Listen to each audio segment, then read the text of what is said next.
시청자 여러분 안녕하십니까? 이슈를 더 쉽게 풀어드리는 더 뉴스 시작합니다. 여당의 새 원내사령탑에 주호영 전 비대위원장이 선출됐습니다.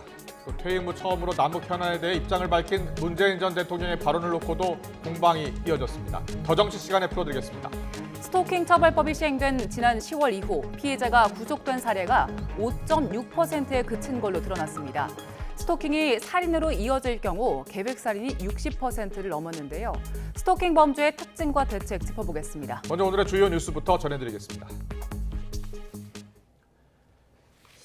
14호 태풍 남마들이 일본 북부 해안을 따라 멀어지고 있지만 영남 해안엔 여전히 강풍이 불고 있습니다. 남마돌이 직접 강타한 일본에선 기록적인 강풍으로 인명피해가 속출했습니다. 국민의힘 윤리위가 이준석 전 대표에 대한 추가 징계에 착수한 가운데 이를 비판하는 당내 목소리도 커지고 있습니다. 이런 가운데 정진석 비대위원장과 유상범 윤리위원 사이에 이준석 전 대표 징계를 두고 오간 메시지 사진이 공개되면서 논란이 일고 있습니다. 정진석 국민의힘 비대위원장은 9.19 남북 군사합의 4주년인 오늘 문재인 전 대통령을 향해 도보다리 미몽에서 깨어나야 한다고 비판했습니다. 이재명 민주당 대표는 윤석열 대통령이 남북 정상회담을 정치쇼라고 말한 것을 두고 국격이 걱정이라며 비판하는 등 남북 문제를 두고 여야 공방이 벌어졌습니다. 순방 첫 방문지인 영국에 도착한 윤석열 대통령은 오늘 저녁 열리는 고 엘리자베스 2세 여왕 장례식에 참석합니다. 윤 대통령은 이후 두 번째 순방지인 미국 뉴욕으로 이동해서 유엔 총회 참석과 한미, 한일 정상회담 일정을 진행합니다. 엘리자베스 2세 영국 여왕의 장례식에는 윤 대통령과 바이든 미 대통령을 비롯해 각국 정상과 왕족 등 각계 인사 2천여 명이 참석할 예정입니다. 장례 행렬을 따라 조문 인파가 100만 명에 달할 것으로 보입니다. 신당역 스토킹 살인 사건 피의자가 범행을 사전에 치밀하게 준비한 정황이 속속 드러나고 있습니다. 경찰은 피해자 전모 씨의 얼굴과 이름 등 신상을 공개할지 여부를 곧 결정할 예정입니다.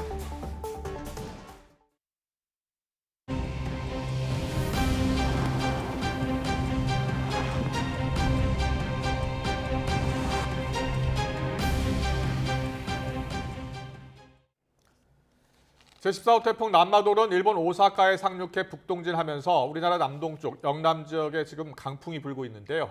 포항 같은 경우에 2주 전 태풍 흰남노로 큰 피해를 본 상황인데 2시간 전쯤 포항을 스쳐 지나갔다고 합니다. 네, 그리고 울산은 만조 시간이 겹치면서 침수 피해가 우려되는데요. 현장에 취재 기자 나가 있습니다. 먼저 이윤재 기자 어디입니까? 네, 경북 포항시 오천읍 냉천에 나와 있습니다. 네, 오태인 기자는 울산에 나가 있죠? 네, 울산 방어진항입니다. 네, 먼저 포항으로 가보겠습니다. 냉천은 지난번 흰남노로 물난리가 났던 곳인데요. 지금 상황은 어떻습니까? 네, 이곳 포항은 새벽부터 많은 비가 내렸지만 지금은 모두 그친 상황입니다. 다만 바람은 여전히 강하게 불고 있는데요. 제가 서 있는 이곳은 포항시 오천읍 냉천입니다. 지난 태풍 흰남노 당시에 범람하면서 아파트 지하주차장 참사의 원인이 됐던 곳인데요. 지금도 제 뒤로 보이는 것처럼 흙탕물이 빠른 속도로 하류로 쓸려 내려가고 있는 모습을 볼 수 있습니다. 다만 지난 태풍 때만큼 수위가 높아져서 위험한 모습은 아니고 낮은 수위를 비교적 안정적으로 유지하고 있습니다. 이곳 포항에는 어제부터 50mm 정도 비가 내렸습니다. 태풍이 강한 세력을 유지하면서 우리나라에 접근했지만 이곳 포항에서는 남동쪽으로 200km 이상 떨어진 곳을 스쳐 지나갔습니다. 이 때문에 우려했던 것보다 강수량이 많지 않아 큰 피해는 없을 것으로 보입니다. 또 이미 태풍이 한번 휩쓸고 지났던 만큼 일찌감치 태풍 대비 태세에 들어갔는데요.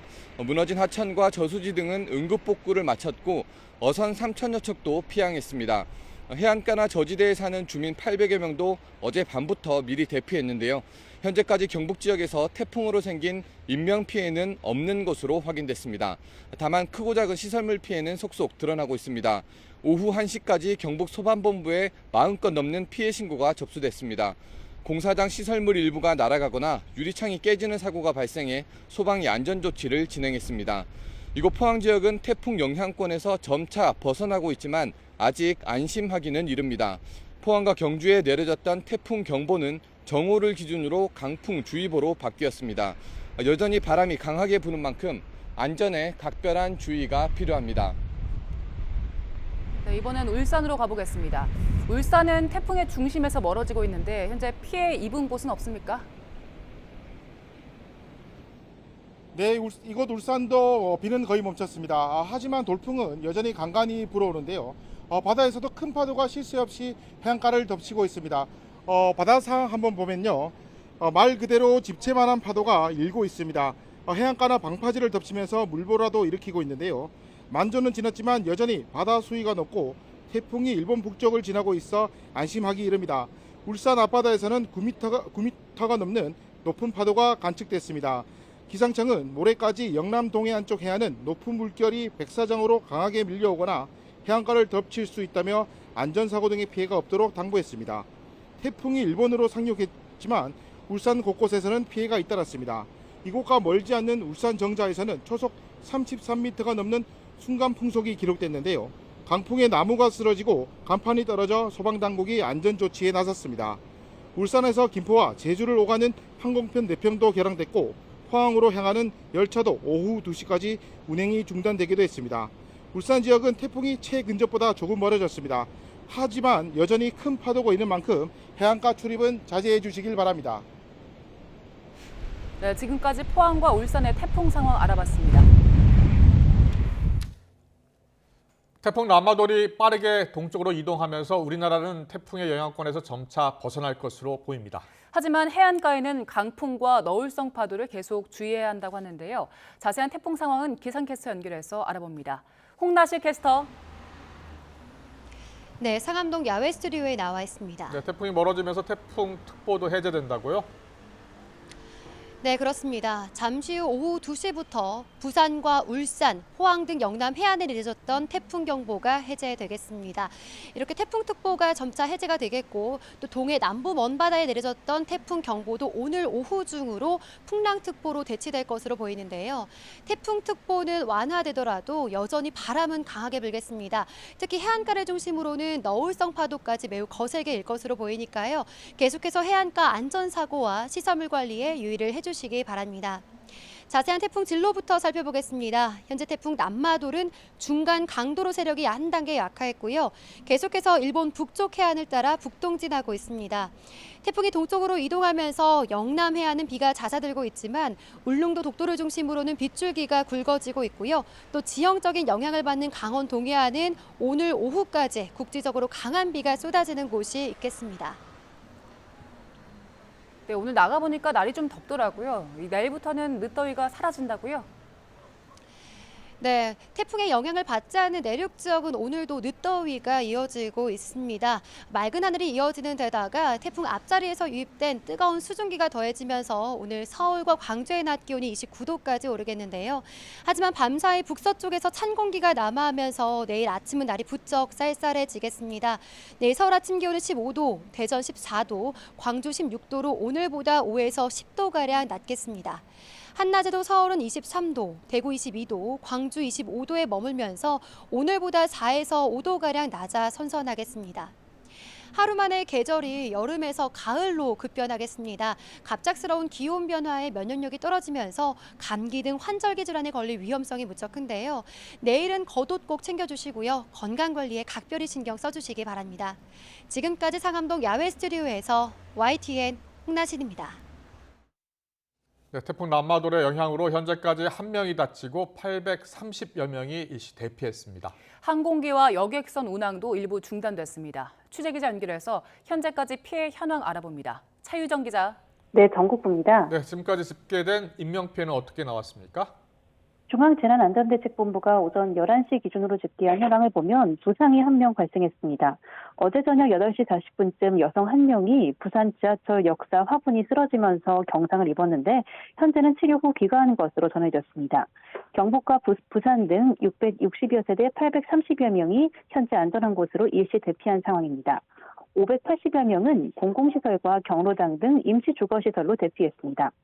강풍이 불며 부산과 울산에서는 1,300여 가구의 전기 공급이 끊겨 주민들이 한때 불편을 겪기도 했습니다. 지금은 복구가 모두 완료됐습니다. 태풍 영향으로 여객선은 통영과 삼천포 등을 다니는 79개 항로에서 101척이 운항 중단됐습니다. 항공편은 울산과 김포 등을 오가는 5편이 결항됐습니다. 무궁화호 등 22편의 열차 운행이 중단됐고 12편은 운행 구간이 단축됐습니다. 중대본은 한려해상 국립공원 등 8개 공원 155개 탐방로와 도로 10개소도 통제됐다고 밝혔습니다. 중대본은 비상대응 2단계와 태풍 후 위기경보 경계 수준을 유지하며 피해 현황을 모니터링하고 있습니다. 지금까지 전국부에서 전해드렸습니다. 일본으로 가보겠습니다. 태풍 남마도는 현재 우리 동해에 마주한 일본 서쪽 해안을 따라서 올라가고 있습니다. 태풍이 휩쓸고 간 규슈 지역에선 숨지거나 다친 사람이 확인됐고 큰 피해, 침수 피해도 잇따랐습니다. 일본 상황 알아봅니다. 이경화 특파원. 네, 일본입니다. 네, 강풍 때문에 인명피해가 큰 것으로 알려지고 있는데 현재 상황은 어떻습니까? 네, 민영방송 네트워크 JNN 집계에 따르면 이번 태풍으로 60대 남성 1명이 숨지고 75명이 다친 것으로 나타났습니다. 강한 바람에 넘어져 다친 사람이 대부분이었습니다. 태풍이 현재 강한 세력을 유지하면서 이동 중인 만큼 피해는 앞으로 더 늘어날 가능성이 있습니다. NHK는 토사 붕괴 후 무너진 건물 안에 있는 것으로 보이는 40대 남성과 현재 연락이 되지 않는 상태라고 전했습니다. 어젯밤 태풍이 상륙한 가고시마에서는 순간 최대 풍속이 초당 50m로 관측돼 기록적인 강풍 피해가 컸습니다. 공사용 대형 크레인이 꺾이고 전신주가 쓰러지는 등 당시 바람의 위력을 그대로 보여주는 현장이 잇따라 나타났는데요. 비 피해도 속출했습니다. 큐슈 남부 미야자키에는 나흘간 1000mm에 이르는 큰 비가 한꺼번에 쏟아졌는데 약 2달치 강우량에 해당합니다. 이 때문에 주택과 도로 침수가 속출했고 하천 주변 지역은 지반이 무너진 곳도 생기고 있습니다. 태풍 영향권에 들어간 지역은 항공과 선박, 철도 등 교통편 운행이 전면 중단됐습니다. 기시다 총리는 당초 오늘 유엔 총회 참석을 위해 미국 뉴욕으로 출국할 예정이었는데요. 태풍 피해가 잇따르자 내일 아침 떠나는 것으로 일정을 연기했습니다. 그럼 태풍은 언제쯤 일본을 빠져나갈까요? 네, 태풍은 현재 큐슈를 지나 동해에 인접한 일본 서쪽 해안을 따라 이동 중입니다. 시간당 15km 속도로 움직이고 있는데 내일 오전 일본 혼슈를 지나 홋카이도 남쪽 바다로 빠져나갈 전망입니다. 태풍이 지나갈 때까지 일본 전국은 비와 바람이 이어질 것으로 보입니다. 제가 있는 도쿄도 강한 국지성 호우가 내리다 그치기를 반복하고 있는데요. 다만 위력은 어제보다는 다소 약해질 것이란 예보입니다. 일본 기상청은 큐슈 지역에 내렸던 태풍 특별경보를 해제했습니다. 하지만 많은 비가 내린 만큼 재해당국은 토사 붕괴와 하천 범람 등 추가 피해에 대해 경계를 늦추지 못하고 있습니다. 지금도 하천 수십 곳이 이미 범람 수위를 넘긴 상태입니다. 일본 국토교통성은 댐 100여 곳의 수문을 미리 열어 홍수를 막기 위해 방류를 시작했고요. 각 지자체들은 주민 약 800만 명을 대상으로 신속한 안전 확보를 요청하는 최고 수준의 재해 경보와 대피를 권고하는 피난 지시 등을 발령했습니다. 일본 재해당국은 태풍 움직임을 주시하며 추가 피해에 대비하고 있습니다. 지금까지 도쿄에서 YTN 이경아입니다. 국민의힘 새 원내대표로 5선의 주호영 의원이 뽑힌 가운데 이준석 전 대표 징계를 둘러싼 내용은 더 격화하고 있습니다. 오늘 국회 대정부질문에서는 여야가 여러 정치 현안을 두고 격돌하고 있습니다. 국회 취재기자 연결합니다. 이경국 기자. 네, 국회입니다. 먼저 국민의힘 소식부터 알아보겠습니다. 여당 원내대표 선거 오전 11시에 있었는데요. 결과가 어떻게 나온 거죠? 네, 국민의힘 오늘 오전에 원내대표 선출을 위한 의원총회를 진행했습니다. 5선 주호영 의원 그리고 재선 이용호 의원의 2파전으로 선거가 진행이 됐는데요. 61표를 얻은 주 의원이 42표를 얻은 이 의원을 누르고 국민의힘의 새 원내대표로 뽑혔습니다. 주호영 의원은 당선 뒤에 당의 위기 극복을 거듭 강조했습니다. 듣고 오겠습니다. 다 함께 앞으로 나가는 그런 당이 됐으면 좋겠습니다. 함께 이 위기를 극복해 나가도록 하겠습니다. 네, 하지만 이용호 의원이 상당한 표를 얻으면서 친윤그룹의 분화가 아니냐는 분석이 나오기도 했습니다. 이처럼 국민의힘이 당 정상화의 속도를 내고 있지만 이준석 전 대표를 둘러싼 내홍은 더 깊어지는 모습입니다. 당 윤리위의 추가 징계 절차 개시 뒤에 이 전 대표 측 변호인단은 사법 방해 행위라며 가처분 등 모든 수단을 취하겠다고 경고했고요.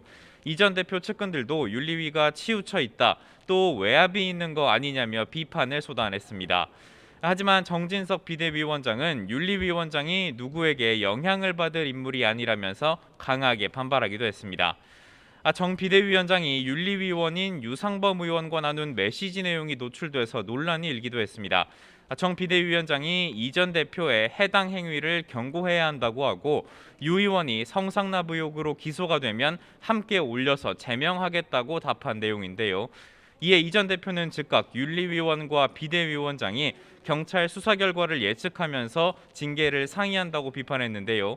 정 비대위원장은 비대위원장을 맡기 전 지난달에 나눴던 대화라면서 윤리위 결정에 영향력을 행사하려고 생각해 본 적이 없다고 반박했습니다. 민주당 소식 알아보겠습니다. 윤석열 대통령과 국민의힘을 향한 총력 공세를 이어가고 있다고요? 네, 그렇습니다. 이재명 대표는 오늘 아침 최고위원회 회의에서 윤석열 대통령을 직접 비판했습니다. 남북 정상 간 회담을 정치쇼라고 비난하면 국격이 어떻게 되겠느냐고 지적한 건데요. 들어보겠습니다.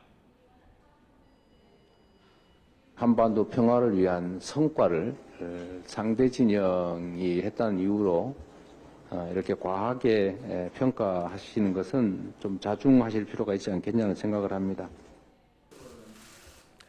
이와 함께 이 대표는 내년도 정부 예산안을 두고도 초부자 감세를 하겠다는 거라면서 반드시 막겠다고 강조하기도 했습니다. 박홍근 원내대표는 김건희 여사의 도이치모터스 주가 조작 의혹에 대한 검찰 수사와 여당 대응을 질타하면서 특검법 추진을 더는 미뤄서는 안 된다고 강조했습니다. 이어서 듣고 오겠습니다.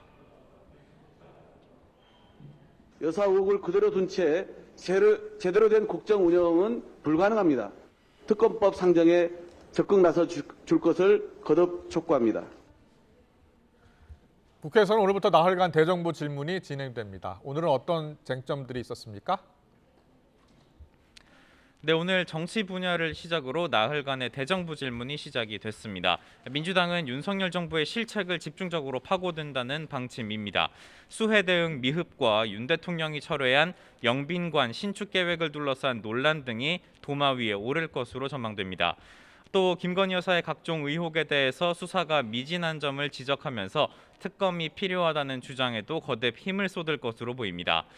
이에 맞서 국민의힘은 윤석열 정부의 노력을 강조하면서 적극 엄호에 나선다는 계획입니다.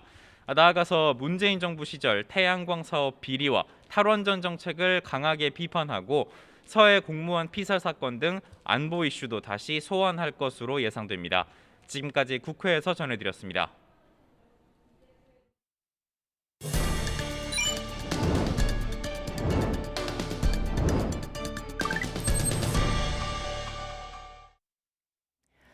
지난 14일 동료 영무원을 무참히 살해한 전모 씨. 경찰 조사 결과 범행을 사전에 치밀하게 계획한 정황이 속속 드러나고 있습니다.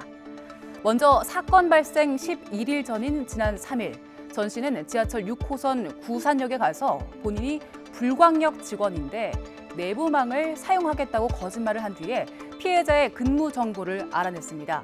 이 밖에도 자신의 휴대전화에 위치 정보, GPS 정보를 조작하는 애플리케이션을 설치하는 등 범행을 미리 계획한 정황도 포착됐습니다. 자신의 행적을 추적하는 경찰 수사를 교란하려는 목적으로 보입니다. 사건 당일 오후에는 집 근처 현금 자동 입출금기에서 1,700만 원을 뽑으려다가 한도 초과로 실패한 걸로 알려졌는데요. 경찰은 이 돈을 도주 자금으로 사용하려고 했는지 살펴보고 있습니다. 이후 전 씨는 다시 집으로 돌아가서 흉기와 위생모를 챙긴 뒤에 증산역으로 이동했습니다. 여기서 또 피해자의 근무지 정보를 알아내기 위해서 서울교통공사 내부망에 접속했습니다. 지금 보는 모습은 전 씨가 사건 당일 피해자의 이전 집 근처를 배회하는 장면입니다. 노란색 옷을 입은 남성이 바로 전 씨인데요. 이날 전 씨는 2차례나 피해자의 이전 집을 찾았고 피해자와 인상착의가 유사한 여성을 뒤따라가기도 했습니다. 이후 다시 구산역으로 가서 피해자의 근무지와 야근 일정을 알아낸 뒤에 신당역으로 이동을 했습니다. 이동할 때는 일회용 승차권을 이용하는 치밀함도 보였습니다. 그리고는 9시 무렵 야근하던 피해자를 찾아가서 범행을 저질렀습니다. 경찰은 전 씨의 계획 범행에 무게를 싣고 있습니다. 붙잡힐 당시 미리 범행을 준비했다고 주장하다가 최근에는 우발적인 범죄였다고 진술을 바꾸기도 했는데요. 범행 당일 정신과 병원을 찾아서 진료를 받았는데 우울증을 빌미로 심신미약 상태를 인정받아서 형량 감경 등을 주장할 목적으로 보입니다. 철저하게 계획된 전 씨의 범죄와 같이 스토킹 살인 사건은 계획 범죄 비율이 높은 것으로 알려졌습니다. 전문가들은 또 다른 비극을 막기 위해서라도 스토킹 가해자의 동선을 적극적으로 통제하고 또 피해자에게는 실시간으로 관련 정보를 알릴 필요가 있다는 점을 강조하고 있습니다. 신당역 스토킹 살인 사건 피해자 전모 씨의 얼굴과 이름 등 신상 공개 여부가 오늘 오후에 결정됩니다. 경찰은 스토킹 피해 예방을 위해서 당장 시행할 수 있는 대책도 마련하는데 취재 기자 연결해서 자세하게 알아보겠습니다. 정인용 기자. 네, 사회 일부입니다. 네, 경찰이 오늘 신당역 스토킹 살인 사건 피해자 신상 정보 공개할지 결정을 하지요. 네, 신당역 스토킹 살인 사건 피의자 31살 전모 씨 신상 공개 여부는 잠시 뒤인 오늘 오후 3시부터 논의될 예정입니다. 서울경찰청은 내 외부위원 7명으로 꾸려진 신상공개위원회를 열어 전 씨의 얼굴과 이름을 공개할지 심의하게 되는데요. 이들은 회의에서 사건 기록을 토대로 범행 증거의 충분성과 범죄 예방 효과, 국민의 알 권리 충족 여부 등을 검토해 신상정보 공개 여부를 결정할 전망입니다. 통상적으로 한 2시간 정도가 걸리는데 출석 위원 가운데 3분의 2 이상이 동의할 경우 즉각 신상공개 결정이 내려집니다. 윤희근 경찰청장은 오늘 스토킹 피해자 보호를 강화하겠다며 즉각 시행할 수 있는 대책도 내놨는데요. 우선 스토킹 처벌법에 따라 가해자를 최대 한 달까지 유치장에 가둘 수 있는 잠정조치 사후를 적극적으로 활용하겠다고 밝혔습니다. 또 현재까지 혐의가 없다고 판단해 수사를 마무리했던 스토킹 사건들에 대해 전국적으로 전수조사를 하겠다고 덧붙였습니다. 아울러 스토킹 사건 관련 검경협의체도 만들어 사건 초기부터 영장 신청 등 조치를 신속하게 내릴 수 있도록 하겠다고 강조했습니다. 네, 그리고 전 씨가 범행을 치밀하게 계획한 정황도 속속 드러나고 있죠. 네, 전 씨는 범행 과정 전반을 사전에 준비해온 거로 경찰 조사 결과 속속 드러나고 있는데요. 전 씨는 범행 직전 피해자가 예전에 살았던 서울 지하철 구산역 일대를 2차례 배회했습니다. 구산역 역무실로 이동해 직위 해제됐던 자신을 서울교통공사 직원이라고 속여 피해자의 근무지와 시간을 알아내기도 했습니다. 특히 범행일 이전에도 일대에 찾아갔던 거로 조사됐습니다. 전 씨는 흉기 등 범행 도구도 사전에 준비하고 예금 전액을 뽑아 도주 자금을 마련하려는 시도로 의심되는 정황도 있었는데요. 경찰은 이 같은 계획 범행 정황과 전 씨가 피해자의 고소에 따른 재판으로 원한을 가지게 됐다고 진술한 점 등을 토대로 기존 살인에서 보복 살인으로 혐의도 변경했습니다.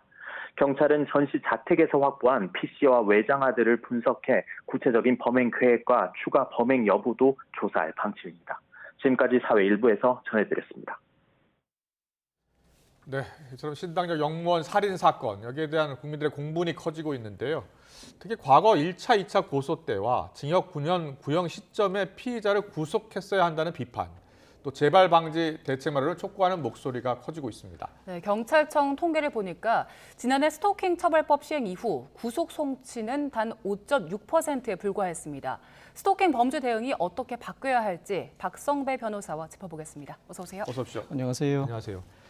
자, 지금 스토킹 하던 영무원을 살해하니 혐의를 받은 전모 씨. 신상공개 결정이 오늘 나오는 거죠? 그렇습니다. 예. 신상정보공개위원회가 개최될 그 여부 결정이 오늘 나오게 됩니다. 이 중대한 피해가 발생한 강력 사건으로서 죄를 범하였다고 인정할 만한 충분한 근거가 확보돼 있고 국민의 알 권리와 범죄 피해 예방을 위한 공공의 이익이 인정될 때는 신상 정보를 공개하게 되는데 사실 이 신상 정보 공개 제도가 그 요건이 완화되는 추세에 있습니다.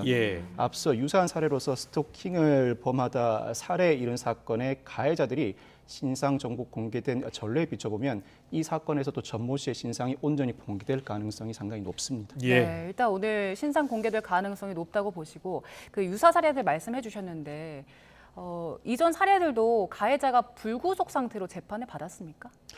가해자가 불구속 상태에서 재판을 받은 경우도 있고 그렇지 않은 경우도 있습니다. 그렇지만 단순히 스토킹 범죄 처벌법 위반으로만 구속하는 경우는 드물기도 합니다. 그 이유가 이 사건에서도 이 전모 씨가 애초에 불법 촬영물을 전송해 협박한 혐의를 받고 있었습니다.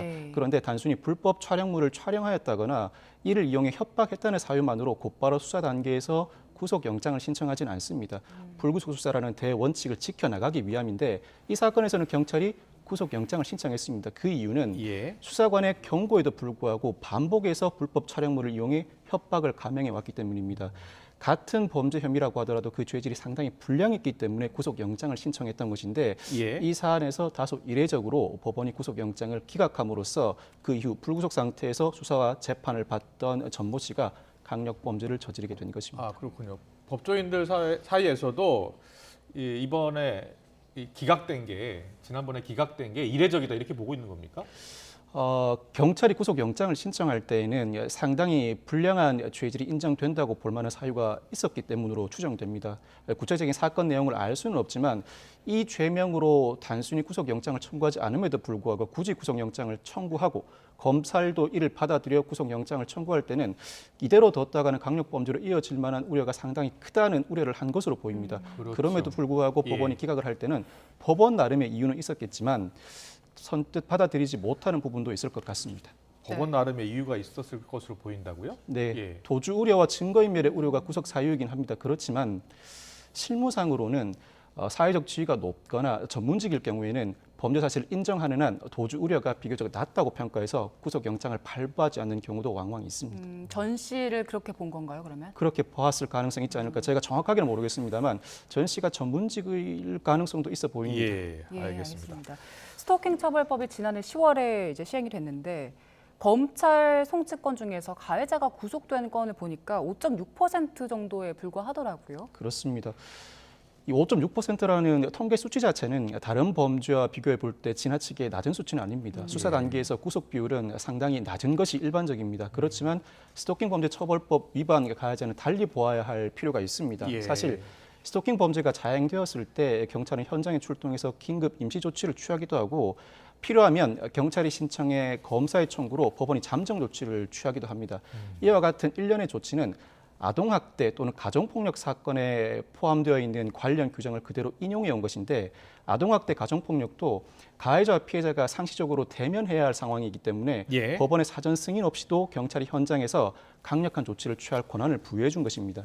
스토킹 범죄의 경우에도 가해자가 피해자를 집요하게 따라다니는 상황이라면 언제든지 또 다른 사건이 발생할 우려가 있기 때문에 역시 현장에 출동한 경찰에게 강력한 권한을 부여해 준 것입니다. 물론 아동학대나 가정폭력의 경우에는 일반 형사 절차 외에도 아동보호 사건 내지는 가정보호 사건이라고 해서 가족 구성원 간 그 관계를 회복하게 만드는 조치나 그리고 아동을 적절하게 양육할 수 있도록 필요한 조치를 취할 근거 규정을 마련해 두고 있는데 스토킹 범죄의 경우에는 그 구성원 간의 화해를 권고하기보다는 오히려 일방적으로 강력 범죄로 이어질 가능성이 상당히 높은 범죄 유형입니다. 물론 우리 법이 명시하고 있는 구속 사유는 증거인멸의 우려 또는 도주의 우려입니다만 실제 실무상 법원은 가해자를 구속하지 않았을 경우 극단적 선택을 할 가능성이 있다거나 또 다른 강력 범죄로 비화할 가능성이 있을 때는 구속영장을 적극 발부하고 있기도 합니다. 적어도 스토킹 범죄 처벌법 위반 사례에 관해서만큼은 명시적으로 법원 내부 지침으로라도 강력 범죄로 비화할 만한 사안이라면 구속영장을 발부할 것을 권고하는 조치가 필요하지 않을까 싶습니다. 그렇군요.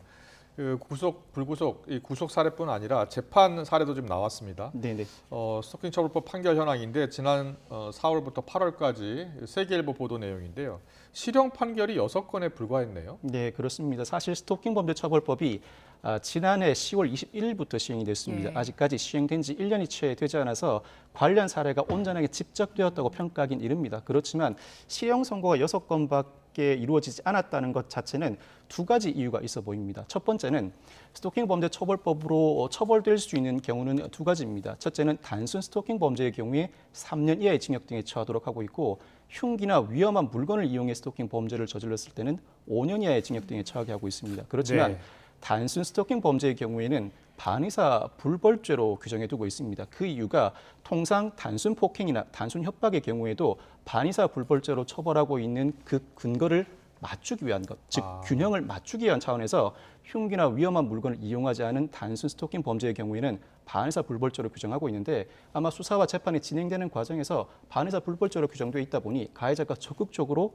합의를 시도하고 피해자가 이에 시달리거나 일정한 금전을 받고 용서를 해준 경우가 상당히 많을 것 같습니다. 예. 이것이 결국 실형 선고가 상당히 낮은 결과로 이어진 것 같고 또 한 가지는 이 제도가 시행된 지가 1년이 채 되지 않다 보니 아직 양형 기준이 마련되어 있지 않습니다. 과거 양형 기준이 전혀 마련되어 있지 않았을 때는 판사에 따라 그 양형이 상당히 많이 들쭉날쭉했습니다. 그렇지만 지난 2010년경부터 양형 기준이 마련된 이후로는 어떤 법원에서 재판을 받더라도 비교적 양형이 균일해졌는데 네. 스토킹 범죄 처벌법의 경우에도 양형 기준을 준비 중입니다. 아직까지 시행된 지 오래지 않아서 온전한 준비는 이루어지지 못했지만 내년에 준비가 이루어진다면 그 양형 기준도 어느 정도 정립이 되면서 실형 선고 비율이 더 높아질 가능성이 있어 보입니다. 알겠습니다. 네. 그리고 사진을 한 장 보면서 좀 얘기를 나눠보면 좋을 것 같은데요.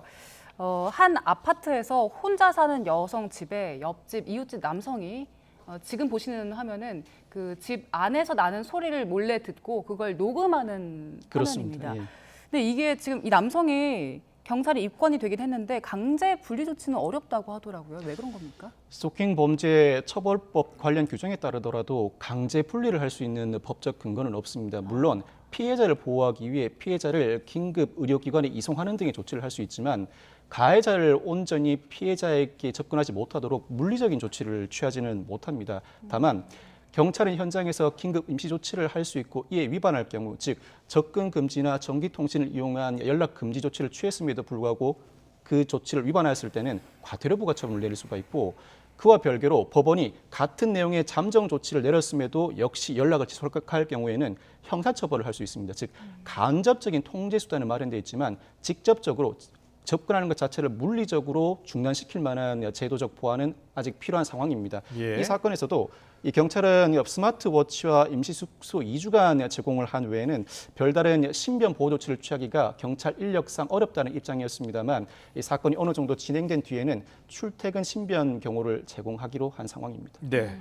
그리고요, 스토킹 범죄 가해자에 대해서 구속영장이 발부되는 비율이 적은 것도 문제인데 영장 없이도 구금할 수 있는 잠정 조치 사호가 있는데 네네네. 법원 승인이 적다면서요? 그렇습니다. 그 이유가 앞서 설명드렸던 것처럼 현장에 출동하는 경찰은 긴급 응급 조치 형태로 법원은 잠정 조치 형태로 접근 금지 또 전기통신을 이용한 연락 금지 조치를 취할 수 있는데 다만 법원은 잠정 조치로서 유치장, 구치소의 유치 조치도 취할 수 있습니다. 그런데 이 법원 입장에서는 여러 가지 조치를 취할 수 있는데 가장 극단적인 유치 조치보다는 앞선 접근 금지 등의 조치를 취해 실질적으로 효과를 발생시킨다면 굳이 유치까지는 하지 않으려는 경향을 보이고 있습니다. 즉 스토킹 범죄 처벌법 시행된 지가 오래지 않았고 이 법의 실제적인 운영 과정에서 일부 허점이 드러나고 있는 것이라고 보면 될 것 같습니다. 예. 네. 그리고 저희가 앞서서 짚어보긴 했지만 지금 이 전모 씨 같은 경우에도 계획 범죄 정황들이 드러나고 있잖아요. 근데 네네. 스토킹 살인의 63% 이상이 계획 범죄라는 연구 결과가 있었습니다. 네네. 지금 현행법 안에서 가해자의 동선을 좀 통제를 한다거나 분리할 수 있는 방법이 있습니까? 물리적으로 분리할 방법은 존재하지 않습니다. 그렇지만 가해자의 동선을 확인할 방법도 아직까지의 명시적인 규정은 없습니다. 그렇지만 일부 제도를 보완할 여지는 있습니다. 이 전자장치 부착 제도가 마련되어 있습니다만 전자장치를 부착하는 경우는 형의 선고를 할 때, 즉 일종의 형 집행 조치로서 전자장치를 부착하기도 하지만 예. 구속 수사 중에 보석을 허가하면서 그 보석 조건을 위반하지 않게 하기 위해서 전자장치를 부착하는 제도도 따로 마련되어 있습니다. 즉 실형을 선고하지 않는다고 하더라도 아직 사건이 진행 중이거나 수사와 재판이 진행 중인 단계에서도 전자장치를 부착할 만한 근거 규정은 아주 존재하지 않는 것이기 때문에 스토킹 범죄 처벌법의 경우에 동선을 확인하기 위해서 전자장치를 부착하는 방안도 적극적으로 고려할 필요가 있습니다. 물론 그 경우에는 가해자가 아직 강력 범죄를 저지르지도 않았는데 강력 범죄를 저지를 것을 우려해서 전자장치를 부착한다는 인권 침해 논란이 충분히 제기될 수 있습니다. 그 경우 현재 형 집행정지로서의 전자장치는 발목에 부착하는 전자장치지만 보석 조건으로 해서 전자장치는 통상 핸드폰 형태입니다. 즉 스마트워치 형태입니다. 스마트워치의 경우에는 제3자가 볼 때 전자장치임을 인식하기가 상당히 어렵습니다. 이러한 인권 침해 조치를 예방하기 위해서는 네. 이 전자장치를 부착하더라도 일종의 스마트워치 장치를 부착하도록 함으로써 아직 형의 선고를 받지 않은 가해자가 크게 인권 침해를 받지 않고도 예. 피해자를 보호하기 위한 동선 확인 조치를 취할 필요가 상당히 커 보입니다. 알겠습니다. 법무도 검토를 하고 있을 것 같고요. 그리고 반의사 불벌죄 이야기 잠깐 해주셨는데 네. 지금 법무부가 폐지를 검토하고 있잖아요. 네네. 근데 과거 보면 이 가해자의 보복이 두려워서 네네. 처벌 불원서 작성하고 네. 그래서 공소가 기각되는 사례가 많았다는데 맞습니까? 반의사 불벌죄나 친고죄 범죄의 경우에는 가해자가 그만큼 더 합의에 적극적으로 나서게 됩니다. 처벌 불원 의사만 받게 되면 더 이상 수사도 재판도 진행되지 않기 때문입니다. 앞서 설명드렸던 것처럼 일반 스토킹 범죄의 경우에 반의사 불벌죄로 규정한 이유는 형법상 일반 폭행, 일반 협박의 경우에도 반의사 불벌죄로 규정하고 있기 때문에 예. 그 균형을 맞추기 위함입니다. 법 체계상으로는 나름 정당성을 갖추고 있습니다만 단순 폭행과 협박과 달리 스토킹 범죄의 경우에는 강력 범죄로 이어질 가능성이 상당히 높고 예. 그 강력 범죄의 단초가 처벌 불원 의사를 적극적으로 유도해내기 위해서 접근을 했다가 거절당했을 때 그의 앙심을 품고 강력 범죄로 이어질 가능성도 상당히 높습니다. 예. 그와 같은 실제 사건이 발생하고 있는 상황이라면 법 체계의 균형성보다는 실제 피해 예방을 위해서 반의사 불벌죄를 폐지하는 방안을 적극 검토함이 오히려 더 합당한 이번 상황이라고 신당역 평가할 수 영무원 있습니다. 살인 사건도 비슷한 사례죠. 그런 것으로 저도 예, 알고 있습니다. 예. 합의를 종용하는데 그 합의를 거부하니까 거기에 앙심을 품고 결국 극단적인 선택을 한 것 같습니다. 예. 네, 지금 그 스토킹 범죄 대응 체계가 있긴 있는데 네. 경찰이 이 판단 기준 자체를 좀 개선하겠다라고 밝혔는데 어떤 식으로 바뀌는 겁니까?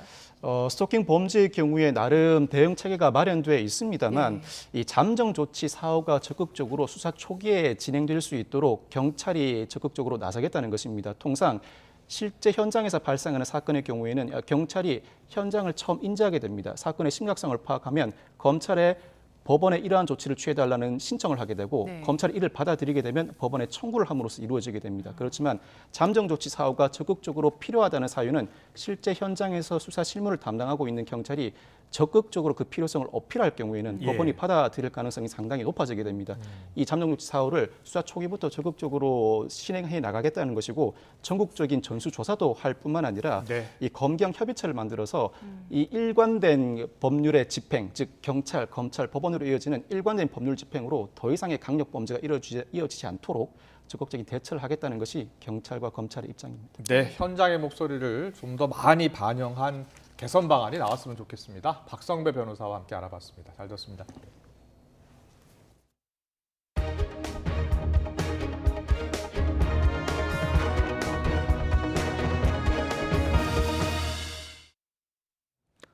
서울시가 마포구 상암동에 새 소각장을 짓겠다고 발표한 뒤에 주민들의 반발이 갈수록 커지고 있습니다. 서울시는 공정한 절차를 통해서 새 부지를 선정했다고 해명했지만 주민들은 처음부터 짜맞추기식 선정으로 마포구의 희생만 강요한다면서 강하게 반발하고 있습니다. 소각장 예정지에 YTN 취재기자 나가 있습니다. 강민경 기자. 네, 마포구 상암동 자원회수시설 앞에 나와 있습니다. 쓰레기 소각장을 둘러싼 갈등이 큰 것 같습니다. 서울시가 왜 마포구에 새로운 소각장을 짓는지, 그리고 그곳 주민들은 왜 강하게 반대하는지. 네, 서울은 현재 설명해 주시죠. 4개 소각 서울은 현재 4개 소각장을 가지고 있는데 이것만으로는 하루에 1,000톤 가까이 추가적으로 나오는 쓰레기를 처리하지 못하고 있습니다. 이 때문에 수도권 근처 매립지에 묻고 있기는 한데 그런데 2026년부터는 현재 매립지가 불가능해져서 소각장 새로운 설치가 좀 불가피한 상황입니다. 그런데 서울시가 지난달 말에 새로운 소각지 부지로 이곳 제가 있는 마포구 자원회수시설 바로 옆을 선정을 하면서 주민들과의 갈등이 본격적으로 불거졌는데요. 주민들은 지금도 상암동에 20년 가까이 된 쓰레기 소각장이 있는데 왜 또 소각장을 설치해서 주민들에게 추가 희생만 강요하냐며 이렇게 곳곳에 현수막을 설치해 놓기도 하고 있습니다. 주민들의 이야기 한번 직접 들어보겠습니다. 사후 관리 감독도 안 되고 일단 그냥 짓고 보자. 피해는 100% 지역 주민들. 이게 공정해요, 이게? 이게 상식에 아주 반하는 정책 결정이라고. 주민들은 새 소각장이 가동하는 2027년부터 기존 소각장이 철거되는 2035년까지 두 개의 시설이 함께 돌아가며 유해물질을 내뿜는다는 점도 지적합니다. 또 서울시가 새 입지 선정 과정을 제대로 공개하지 않은 채 이른바 짜맞추기식 부지 선정을 했다고 비판하기도 했는데 이 부분도 한번 들어보겠습니다. 사전에 여기를 정해놓고 짜맞추기, 짬짬이 선정위원과 서울시에 그렇게밖에 저희 주민들은 지금 이해를 할 수밖에 없는 상황입니다. 백지화를 위해서 끝까지 진짜 목숨 걸고 투쟁하고 싶습니다. 수정본부 단체까지 결성한 마포구 주민들은 이번 주 토요일 구청 앞에서 대규모 집회를 예고하는 등 전면 대응을 펼치고 있습니다. 반면 서울시는 300m 내에 주거 주민이 없고 또 시유지라 따로 돈을 낼 필요도 없는 등 상암동이 여러모로 최적지란 입장입니다. 또 5개 후보 지역 중에서도 상암동이 가장 점수가 높았다며 채점표를 공개하기도 했습니다. 서울시는 상암동에 1,000억 원의 돈을 들여서 수영장과 놀이시설 등 주민 편의시설을 조성하고 다음 달 말까지 주민 의견을 받는 등 대화와 소통으로 풀어가겠다는 입장인데요. 그런데 주민들은 혜택보다는 부지 선정 전면 백지화를 요구하고 있어서 당분간 갈등은 쉽게 가라앉진 않을 전망입니다. 지금까지 서울 마포구 상암동 자원회수시설 앞에서 YTN 강민경입니다. 정부가 뛰는 배추 가격을 잡기 위해 정부 물량을 일찍 시장에 내놓고 라면과 같은 먹거리 가격 인상에 대해선 업계와 협의하겠다고 했습니다. 오늘 민생물가점검회의에서 나온 추경호 부총리의 발언을 잠시 들어보겠습니다. 최근 가격이 높은 배추는 가을철 재배 정부 물량을 완전 생육하기 전 조기 출하하고 수출 김치용 배추를 당초보다 조기 수입하는 등 적극 대응하겠습니다. 최근 식품업계에 잇따른 가격 인상에 대해서는 농식품부를 중심으로 식품물가 점검반을 통해 동향을 일일 모니터링하고 업계와 가격 안정을 위한 협의도 적극 진행하겠습니다. 미국이 이번 주 열릴 예정인 연방공개시장위원회 FOMC 회의에서 고물가를 잡기 위해 기준금리를 다시 한번 급격하게 올릴 것으로 전망이 됩니다. 이렇게 되면 우리보다 미국의 기준금리가 더 높은 금리 역전 현상이 발생하게 되는데 한국은행의 대응 방안이 주목됩니다. 조태현 기자의 보도입니다. 미국의 문제도 역시 인플레이션입니다. 지난달 소비자 물가는 1년 전보다 8.3% 올라서 시장의 예상치를 뛰어넘었습니다. 두 차례 연속 자이언트 스텝을 밟고 국제 유가는 하락했지만 고물가 현상은 해결되지 않은 겁니다. 현지 시각 20일과 21일에 열릴 연방공개시장위원회 FOMC에서 또다시 기준금리를 대폭 높일 것이란 전망이 나오는 배경입니다. 극약 처방으로 1%포인트를 높이는 울트라 스텝을 단행할 것이란 관측도 있습니다. 하지만 0.75%포인트 인상, 자이언트 스텝이 아직은 더 유력해 보입니다. 지금이 적극적으로 긴축적인 통화 정책을 펴야 된다는 그런 의견들은 한 1%를 올려서 바로 좀 수요를 위축시키고 경기를 흔히 말하는 물가를 잡아야 된다는 논쟁도 있기 때문에 뭐 대세라고 하면 아직까지는 뭐 0.75%포인트 올리는 것이 되겠고요. 미국의 급격한 기준금리 인상이 예고되면서 한국은행의 선택지는 좁아졌습니다. 경제 상황이 전망치와 비슷하면 기준금리를 0.25%포인트씩 점진적으로 높여가겠다는 방침이지만 물가가 5% 수준이 상당히 유지될 거기 때문에 물가 중심의 경제 성장 패스를 지난번 포워드 가이드진 대로 가는 것이 바람직하다고 생각하고 있습니다. 미국과의 기준금리 역전폭이 예상보다 커진다면 대응에 나서지 않을 수 없기 때문입니다. 현재 한국과 미국의 기준금리는 연 2.5%로 같은 상황. 10월과 11월 올해 두 차례 남은 금융통화위원회에서 빅스텝 0.5%포인트 인상을 배제할 수 없는 겁니다. 선제적으로 금리라도 올려가지고 환율 물가가 불안해지는 걸 좀 사전에 맞느냐. 선제적으로 움직일 가능성이 높아지게 되죠. 만약에 울트라 스텝이 단행이 된다라면은 우리나라 같은 경우도 0.5% 빅스텝에 대한 고민이 한층 더 깊어지게 될 거라고 보고 있습니다. 네.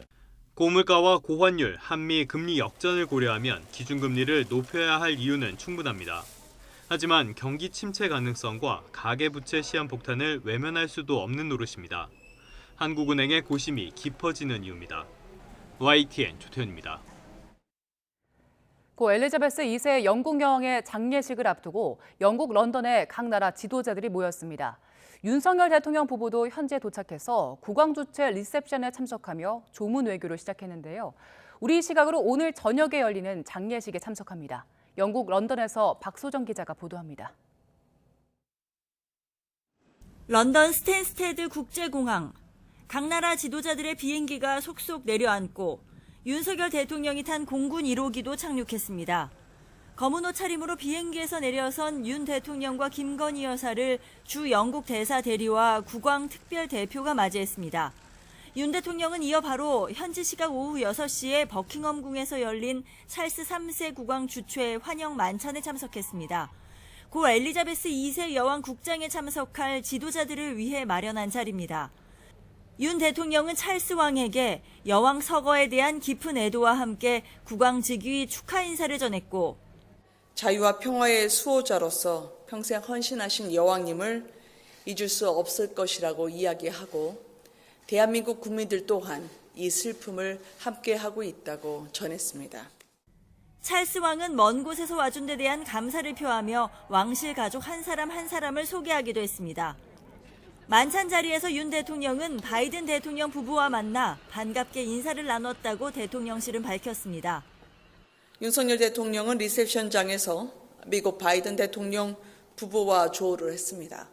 반갑게 안부를 묻고 곧 유엔에서 다시 만날 것을 기약했습니다. 더불어 나루히토 일왕과 트러스 영국 신임 총리 등 여러 정상급 인사들과도 인사를 나눴다고 전했습니다. 윤 대통령은 만찬에 앞서 한국전쟁 참전 기념비에 헌화하고 여왕 관이 안치된 웨스트민스터 홀을 찾아 조문하려 했지만 교통 통제로 이동이 어려워지면서 계획을 취소했습니다. 윤 대통령 부부는 우리 시각으로 오늘 저녁 7시부터 열리는 여왕 국장에 한국 정부를 대표해 참석합니다. 이번 영국과 미국, 캐나다 순방은 여왕 장례식을 계기로 한 조문 외교로 시작됐습니다. 윤 대통령 부부는 런던에서의 1박 2일 일정을 마치고 나면 바로 미국 뉴욕으로 향합니다. 영국 런던에서 YTN 박소정입니다. 엘리자베스 여왕의 국장에는 모두 500여 명의 귀빈이 초청됐습니다. 전쟁 중인 우크라이나는 영부인이 참석했고 러시아는 아예 초대장을 받지 못했습니다. 워싱턴에서 권준기 특파원이 보도합니다. 조 바이든 미국 대통령은 엘리자베스 여왕의 관이 안치된 런던 웨스트민스터 홀을 찾아 조의를 표했습니다. 조문록에는 엘리자베스 여왕은 직무를 위한 변함없는 헌신으로 전 세계 존경을 받았다고 썼습니다. She kept offering me more. I kept eating everything she put in front of me. But she was the same in person as her image. Decent, honorable, and all about service.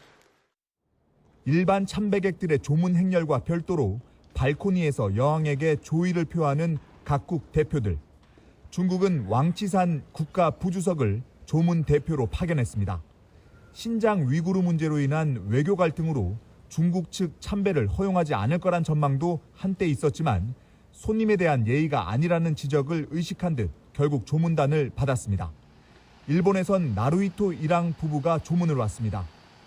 일왕이 외국 왕실 장례식에 참석한 건 29년 전 벨기에 국왕 국장에 아키히토 당시 일왕이 참석한 이후 역대 두 번째입니다. 전쟁 중인 우크라이나는 젤렌스키 대통령 대신 영부인과 총리가 조문 대표로 참석했습니다. 엘리자베스 여왕의 뒤를 이어 왕으로 즉위한 찰스 3세는 조문을 위해 런던을 찾은 각국 대표들을 버킹엄궁으로 초대했습니다. 어머니 조문을 위한 방문에 감사를 표하기 위해 궁에서 리셉션을 열었습니다. 장례식에 초대받은 각국 대통령과 왕실 등 전 세계 귀빈은 모두 500여 명에 이르는 것으로 알려졌습니다. 이 가운데 외교적 긴장 관계인 북한과 이란 등은 정상이 아닌 대사가 초청됐고 우크라이나를 침공한 러시아와 이에 동조한 벨라루스는 아예 초청장을 받지 못했습니다. 워싱턴에서 YTN 권중기입니다. 네, 오늘 집권 여당 국민의힘의 새 원내 사령탑 선거가 있었죠. 주호영 전 비대위원장이 선출됐습니다. 문재인 전 대통령은 퇴임 후 처음으로 남북 현안에 대한 입장을 밝혔는데 발언 내용을 놓고 여야의 공방이 이어졌습니다. 잠시 뒤 전문가와 함께 정치권 상황 짚어보겠습니다.